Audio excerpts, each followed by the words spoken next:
ఇప్పుడు అహరోను కర్రను అక్కడనే దేవుడు ఎందుకు పెట్టాలనుకున్నాడు? అక్కడ ఎందుకు పెట్టాలంటే అది పునరుద్ధాన శక్తికి సూచన. ఎండిపోయిన కర్ర, ఇప్పుడు చేతి కర్ర ఎవడైనా పచ్చి కర్ర పట్టుకోడు కదా. అవును. అహరోను ఆ కర్ర మీద పోటు వేసి నడిచేవాడు, వాకింగ్ స్టిక్.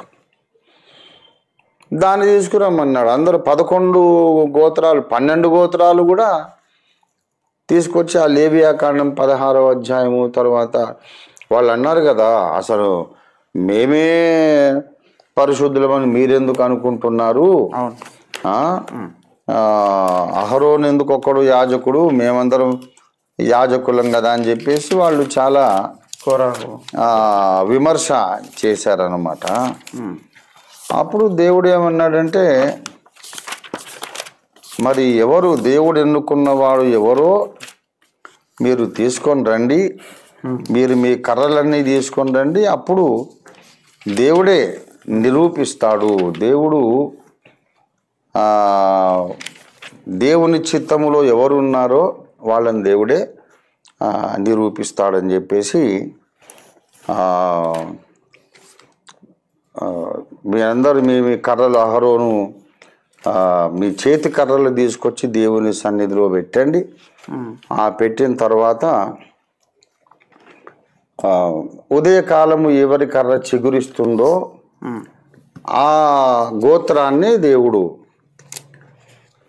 యాజకత్వము కొరకు నిర్ణయించినాడు అని మనం తెలుసుకుందాం అనే సంగతి ఒక పరీక్షగా మోషే నియమిస్తాడనమాట.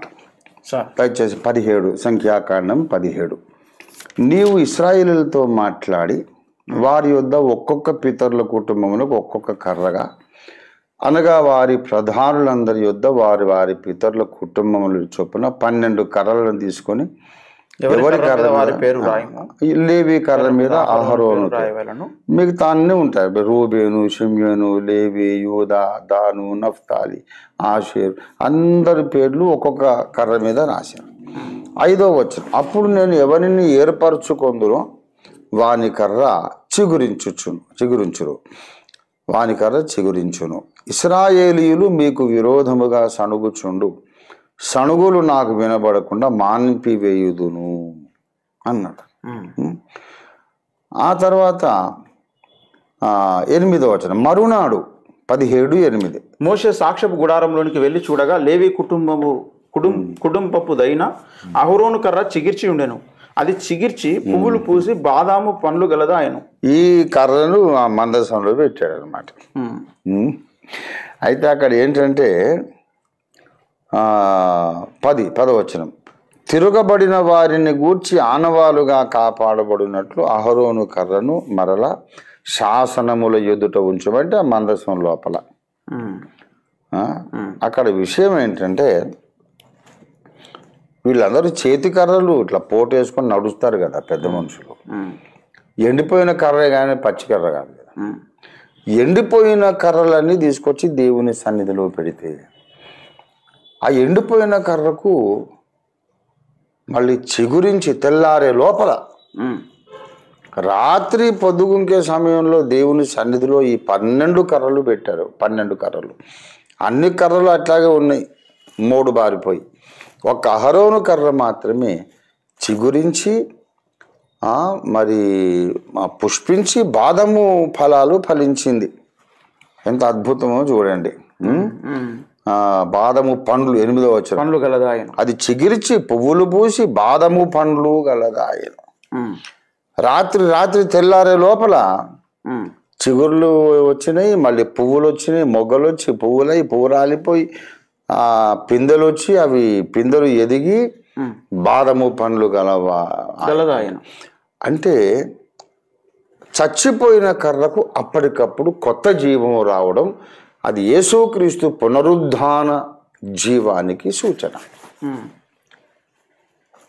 ఇక్కడ 2 పాఠాలు ఏంటంటే, దేవునికి మనము రాజులైన యాజకులముగా పరిచర్య చేయాలంటే మానవ బలంతో మనం యాజకత్వ సేవ చేయలేము, మానవ శక్తి జ్ఞానంతో సువార్తను ప్రకటించలేము, దేవుని కొరకు సంఘాలు కట్టలేము.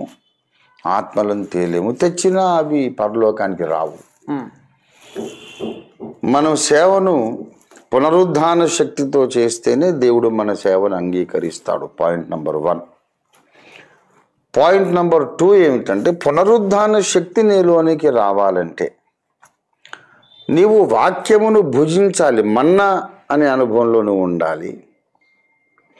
వాక్యాహారము భుజించి బ్రతకడమే కాదు, దేవుడు ఆజ్ఞాపించిన ఆజ్ఞల ప్రకారం నడిచే అనుభవం కూడా ఉండాలి. కొంతమందికి వాక్య మర్మాలు ఇష్టం, ఇంకా లోతైన వాక్యం కావాలి, గ్రహించాలి, చేయాలంటాడు. వీడు దశంభాగం వీడేం లేదు, ప్రార్థన చేయడం ఏం లేదు, ఇంకా ఎన్నో లోపాలు ఉంటాయి.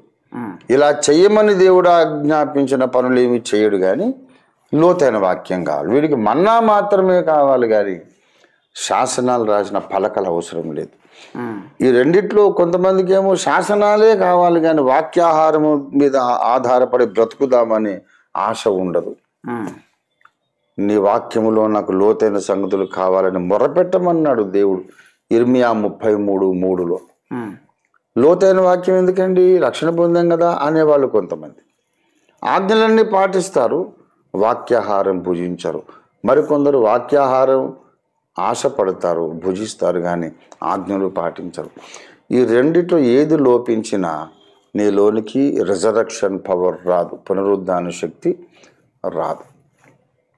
అప్పుడే మనల్ని దేవుడి సేవలో వాడుకుంటాడు. పునరుద్ధాన బలం ఉంటేనే వాడుకుంటాడు. అనే పాఠం కొరకు ఈ మూడింటిని మందసంలో పెట్టాడు. ఈ 3 ఉన్నప్పుడే శాసనాల ప్రకారం నడవటం, వాక్యంలో లోతైన ఆహారము చేత మనం బలం పొందటం, పునరుద్ధాన శక్తితో నింపబడటం. ఈ 3 ఉన్నప్పుడే మన బ్రతుకు మందసంలాగా ఉంటుంది. ఓకే. మందసం తుమ్మ చెక్కతో చేశారు. అదేం అందమైనది కాదు, ఖరీదైనది కాదు, చీపెస్ట్ వుడ్. అది చాలా సస్తా, చాలా చౌకబారు. అది ఇప్పుడు దేవదారుంబ్రాను, టేకు వుడ్డు, గంధపు చెక్క ఇట్లా కాదు కదా. తుమ్మ చెక్క అంటే చాలా చీప్, కానీ చూసే వాళ్ళకి మాత్రం అది బంగారం లాగా దగదగ మెరిసిపోతూ కనబడుతుంది. ఈ 3 అనుభవాలు, మన్నా అనుభవం, రాతి పలకల అనుభవం, పునరుద్ధాన అనుభవం కలిగిన వాళ్ళ జీవితం క్రీస్తు నీతి చేత, క్రీస్తు మహిమ చేత కప్పబడి దగదగ మెరిసిపోతూ లోపల ఉండే చెక్క కనపడకుండా దేవుడు చేస్తాడు.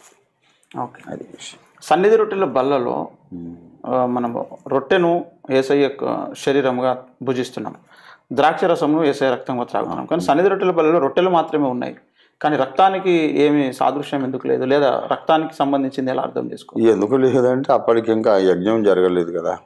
ఆ రొట్టె విలువబడ్డ రొట్టెలు కాదు కదా. రొట్టెలను విరవకుండా పేర్చి పెట్టమన్నాడు. ఓకే. అది విషయం. ఎన్ని రొట్టెలు పెట్టాలి? లెక్క ఉంది అక్కడ. 2 వరుసల్లో పేర్చి పెట్టమని అంత చెప్పాడు. కానీ ఏ రొట్టె కూడా, ప్రతి రొట్టె యేసుప్రభు సాదృశ్యము. అయితే అది విరవబడని రొట్టెలు. విరవబడ్డప్పుడు రక్తం బయటకు వస్తుంది కదా. అది దేవుడు చాలా ఖతర్నాక్ మేధావి ఆయన. అక్కడ రక్త పాత్ర పెట్టాలంటే ఈ రొట్టెలను విరిచిపెట్టమని చెప్పేవాడు. ఓకే. చూద్దాం, అది రొట్టెలను క్రమముగా పేర్చి పెట్టమన్నాడు తప్ప వాటిని డిస్టర్బ్ చేయొద్దన్నాడు. లేవియా కాండము 40వ అధ్యాయము 22, 23. మరియు యెహోవా మోషేకు ఆజ్ఞాపించినట్లు అతడు ప్రత్యక్షపు గుడారములు 40 ఆఖరి అధ్యాయం నిర్గమకాండం ఆఖరి అధ్యాయం 22. యెహోవా మోషేకు ఆజ్ఞాపించినట్లు అతడు ప్రత్యక్షపు గుడారములో మందిరము యొక్క ఉత్తర దిక్కున అడ్డతెరకు వెలుపట బల్లను ఉంచి యెహోవా సన్నిధిని దాని మీద రొట్టెలను క్రమముగా ఉంచాను. అది రొట్టెలను క్రమంగా ఉంచాడు అంతే. దాన్ని మళ్ళీ దాన్ని విరవలేదు. మరి ఎప్పుడైతే మెల్కీసెదెకు అబ్రహాముకి ఇచ్చాడో ఆ రొట్టెలను తినడానికి ఇచ్చాడు కదా, ఆ రొట్టె విరుగుతుంది తప్పకుండా. ఓకే. ఓకే. ఇదేమో స్టోరేజ్ లాగా పెట్టాడు అంతే. కానీ అబ్రహాంకి ఇచ్చినప్పుడు తినడానికి ఇచ్చాడు. ఆ తిన్నప్పుడు విరుగుతుంది కనుక ద్రాక్షరసం కూడా ఇచ్చాడు. అంటే ఇప్పుడు ఇది తినేటప్పుడు విరవకుంటేనేనా తినేది ఎలా మరి? ఇంత అంటే మనం దాని ప్రత్యక్ష ఉదాహరణ స్ట్రక్చర్ చూసినప్పుడు ఒక పాఠం కన్వే కావాలనే ఉద్దేశంతో దేవుడు అట్లా పెట్టాడు అనమాట. ఇప్పుడు ఆ రొట్టెలను తీసేసేది ఎప్పుడు, దాన్ని ఫైనల్గా ఏం చేస్తారు? వీళ్ళు యాజకులు తింటారు కదా, యాజకులు అన్నప్పుడు ఇరుచుకొని తినాలి కదా. తింటారు, అయితే పబ్లిక్ సెరమోనీ కాదు కదా. అంటే పబ్లిక్గా తినరా? లేదు, లోపల లోపలే తినాలి. అది మరి అసలు సంగతి అది. ప్రత్యక్ష గుడారము లోపల వాళ్ళు పరిశుద్ధ స్థలం లోపల తినాలి, బయట కాదు. పబ్లిక్ డిస్ప్లే కాదు అది, అందుకని పబ్లిక్ పాఠం కాదు అది. కానీ అబ్రహాంకి ఇచ్చిన రోడ్డు మీద ఇచ్చాడు కదా దేవుడు. ప్రతి చిన్నది వెంట్రుక వాసి కూడా ఆయన ఆలోచించి క్రమం ఏర్పాటు చేస్తాడు.